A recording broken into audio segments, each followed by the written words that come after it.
Então, agora nós vamos para a parte do cálculo estequiométrico, certo?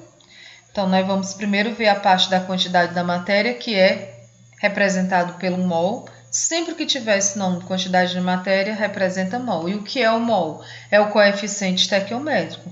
Então, por isso a importância do balanceamento dentro do cálculo estequiométrico, certo? Quando você pegar uma questão, qualquer questão, assim, a primeira e te envolver equação química, a primeira coisa que tu vai fazer é olhar se a equação está balanceada. Porque muitas vezes você sabe fazer o desenvolvimento da questão, mas aí tu marca uma opção errada e a banca vai colocar uma opção lá para induzir você ao erro, certo? Mas ela está errada porque você não balanceou a questão. E aí, tu vai, além do balanceamento, aí tu tem 3 pontos principais aqui.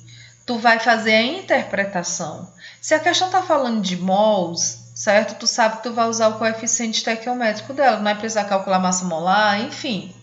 Então, aqui ele diz assim, ó.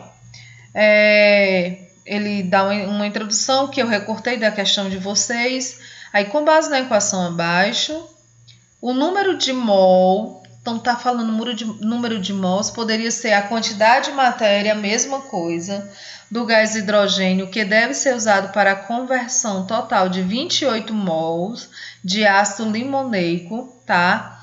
Em um ácido esteárico, nome esquisito, é de. Então tá aqui, gente, a equação.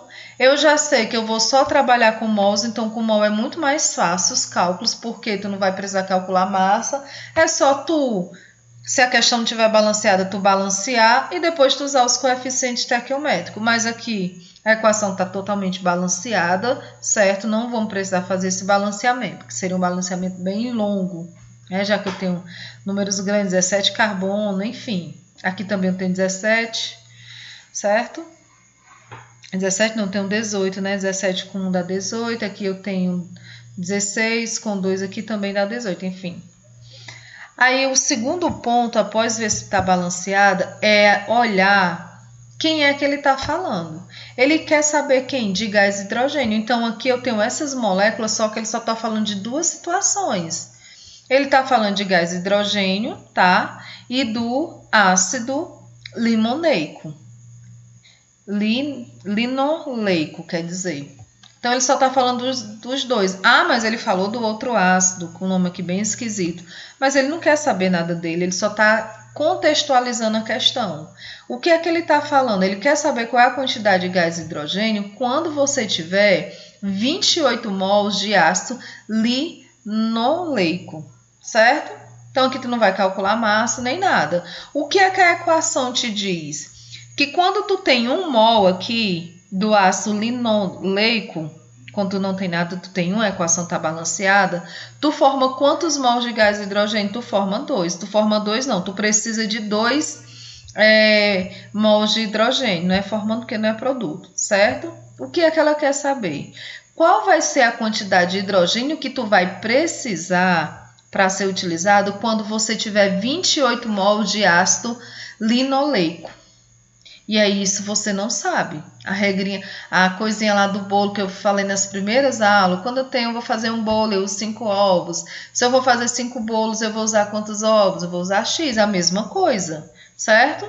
Então, aqui, ó, até desci as relações, né? O ácido linoleico para o hidrogênio. Eu tenho quantos mols desse ácido? Eu tenho 1 mol. Lembrando, quando eu não tenho nenhum número, eu tenho 1. E eu tenho quantos mols de hidrogênio? Eu tenho 2 mols de hidrogênio. Então, a relação aqui é 1 para 2, certo? Quando eu tenho 1 mol de ácido linoleico, eu preciso de quanto de gás hidrogênio? Preciso de 2. Mas se eu tiver 28 mols, que esses dados aqui são os dados da questão, ó, de cima da equação, de baixo os dados da questão. Quando eu tiver 28 mols de ácido linoleico, quanto é que eu vou precisar de hidrogênio? Isso eu não sei, eu vou chamar de X. Aí você vai fazer agora meio pelos extremos, né? Cancela essas unidades que são iguais, ele também quer saber em mol.